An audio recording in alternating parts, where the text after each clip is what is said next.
Ian, I want to frame forward with you. I want to get without the breaking news that you've been on all weekend. The end of the free market. One of your books talks about that adjustment from free market to some form of new capitalism. What does President Putin or whoever's after Putin, what does their free market, what does their business structure, what does their command economy look like in 2 or 3 years? Well, it's not autarkic. We talk about Putin as if he's a global pariah. That's, of course, not true because it's a G0 world. You can't make someone a global pariah. But he is a pariah in terms of the advanced industrial economies of the world, the G7, as it were. So what does that mean?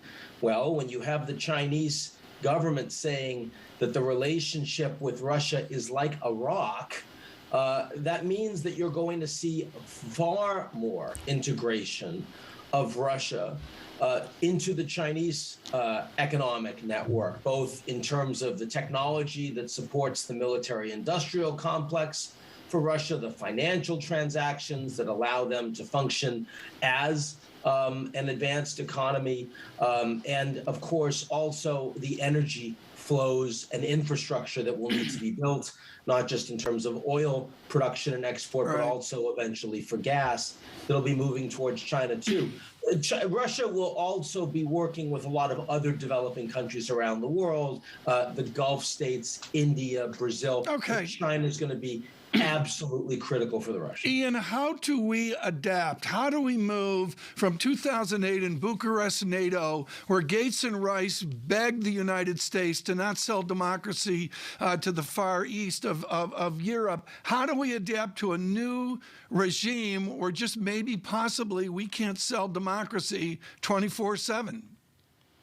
Yeah, the fact that the American model of democracy is seen by China as past its sell date, and they're going to be the largest economy in the world, means that we're in a hybrid system. It's competitive. The big question I have here is not about the tilt of Russia, because Russia, of course, we've been steadily losing for decades now.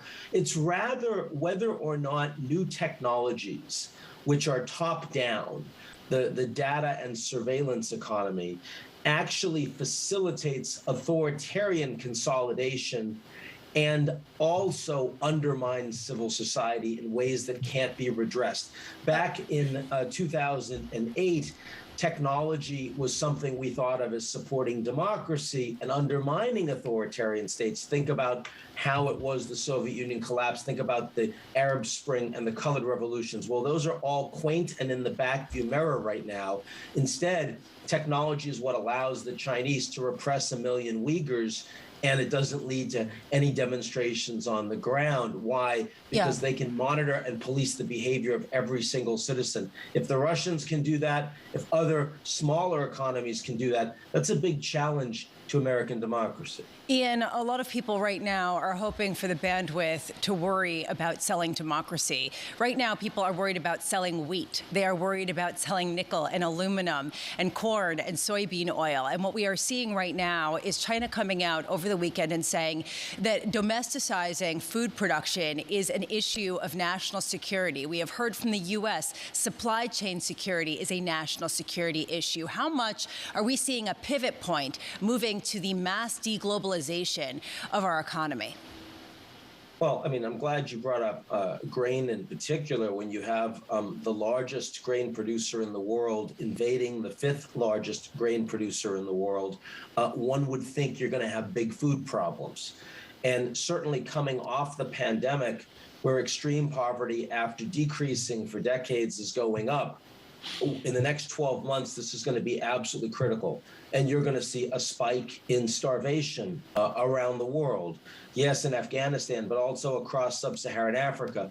And when you have pigs in Europe and the United States fighting for grain supply that will allow wealthy people in the world to eat the meat that they want, competing with people in the poorest countries in the world that can't buy that grain for themselves, you can see that the globalization of the world that had been leading to an increased global middle class is now unwinding, especially on the back of this crisis, which, frankly, I mean, the Russia-Ukraine invasion is going to be worse for global poverty, in my view, than when all is said and done, than the pandemic has been. Ian, that's a pretty dramatic statement. How will this conflict rearrange the economic outlook as we know it?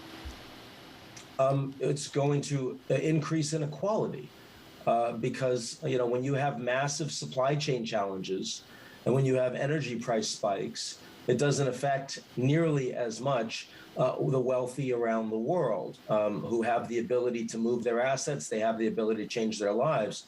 Who gets really stuffed? The advanced economies can do more even to help support their poor and middle income economies. But the emerging markets that have vastly more debt on their books after the last 2 years of crisis and now don't have any more flexibility to help their populations. But this is a massive shock to their imports coming down the pike. Okay, not for the major commodity producers who benefit for higher prices, but if you're on the other side of that trade, you're going to be hurt dramatically coming out of this. And Dr. Bremmer, let's steal something from Fareed Zakaria here, and let's talk about not the post-American world, but the post-Putin world. I read a lot this weekend on Mr. Putin's inner circle, his defense minister who never served as a professional army guy, etc.